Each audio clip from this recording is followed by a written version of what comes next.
ನಮಗೆ ಬಹಳ ಇದ್ದಾರೆ. ಯಕ್ಷಗಾನ ಕಲೆಯಲ್ಲಿ ಕೆ.ಪಿ. ಹೆಗಡೆ ಬಾಬು ಅದೇ ರೀತಿ ಸುಮಾರು 10 ವರ್ಷ ಸಂಶೋಧನೆಯನ್ನು ಮಾಡಿ ನಮ್ಮ ಅಶೋಕ್ ಹಾಸ್ಯಗಾರರು ಯಕ್ಷಗಾನದ ದಶರೂಪಗಳು ಎನ್ನುವ ಪುಸ್ತಕ ಬರೆದಿದ್ದಾರೆ. ಅದು ಯಕ್ಷಗಾನಕ್ಕೆ ಹುಲಿಮನೆ ಅವರು ಕೂಡ ಸಂಸ್ಥೆಗಳ ಮೂಲಕ ನಮಗೆ ಅನೇಕ ನಾಟಕಗಳನ್ನು ಕೊಡ್ತಾ ಇದ್ದಾರೆ. ಹಾಗೆ ಸಿದ್ದಾಪುರ ಶೈಕ್ಷಣಿಕವಾಗಿ ಕೂಡ ಅತಿ ಉತ್ತಮ ಸಾಧನೆಯನ್ನು ಮಾಡ್ತಾ ಇದೆ. 50ಕ್ಕೂ ಹೆಚ್ಚು ವಿದ್ಯಾರ್ಥಿಗಳು ಕನ್ನಡದಲ್ಲಿ 100ಕ್ಕೆ 100 ಅಂಕ ಪಡೆದಿದ್ದಾರೆ. ಅದಕ್ಕಿಂತ ಹೆಚ್ಚಾಗಿ 96 SSLC 96 ಇಂದು 46% ಇಡೀ ತಾಲೂಕಿನ ಸರಾಸರಿ ಮಾಡಿ ಕರ್ನಾಟಕದಲ್ಲಿ 2ನೇ ನಂಬರ್ ನಮ್ಮ ಸಿದ್ದಾಪುರ ಇದೆ. ಅದು ಕೂಡ ಹೆಮ್ಮೆ ಆಗುವಂತ ಇದು. ಸರ್ಕಾರಿ ಶಾಲೆ ಎಲ್ಲೆಲ್ಲಿ ಇದೆಯೋ ಅಲ್ಲಿ ಆ ಶಿಕ್ಷಕರಿಗೆ ನಾವು ಪ್ರೋತ್ಸಾಹ ಕೊಟ್ಟರೆ ಒಂದೆರಡು ಮುಂದೆ ಬರ್ತಾರೆ. ಆದರೆ ನಮ್ಮ ನಡುವೆ ಎಷ್ಟೋ ಜನರು ನಮಗೆ ಅರಿವಿಲ್ಲದಂತೆ ಒಳಿತಾದ ಕೆಲಸದಲ್ಲಿ ತೊಡಗಿರ್ತಾರೆ. ಉದಾಹರಣೆಗೆ ರಕ್ತದಾನ ಮಾಡಿ ಎಷ್ಟೋ ಜನರನ್ನು ಉಳಿಸಿಕೊಂಡಿರ್ತಾರೆ, ರೋಗಿಗಳಿಗೆ ನೆರವಾಗುತ್ತಿರ್ತಾರೆ, ವೃದ್ಧರ ಸೇವೆಯಲ್ಲಿ ತೊಡಗಿದವರು ಇರ್ತಾರೆ, ಬಿಡುವುದಕ್ಕೆ ಔಷಧಿ ಕೊಡೋರು ಇರ್ತಾರೆ. ಹೀಗೆ ಅನೇಕ ಜನ ಫಲಾಪೇಕ್ಷೆ ಇಲ್ಲದೆ ಕೆಲಸ ಮಾಡುತ್ತಿರ್ತಾರೆ. ಅಂಥವರು ಪ್ರಯತ್ನ ಮಾಡಿ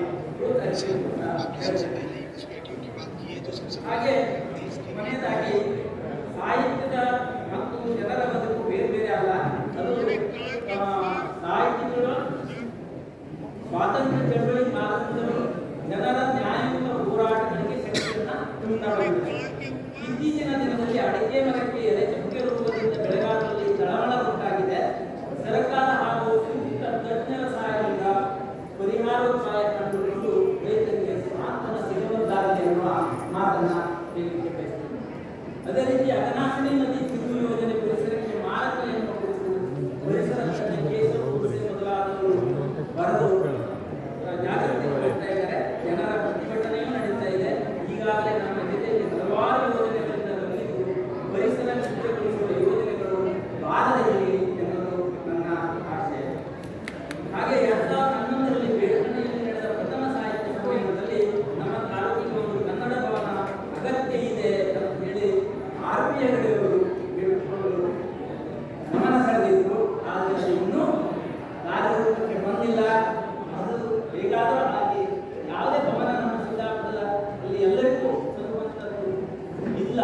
ಅದನ್ನು ಮಾಡಿಕೊಡ್ಬೇಕು ಅಂತೇಳಿ ಸಂಬಂಧಿಸಿದವರಲ್ಲಿ ಮತ್ತೆ ಎಲ್ಲರ ಪರವಾಗಿ ಮನವಿ ಮಾಡಿಕೊಳ್ತೇನೆ.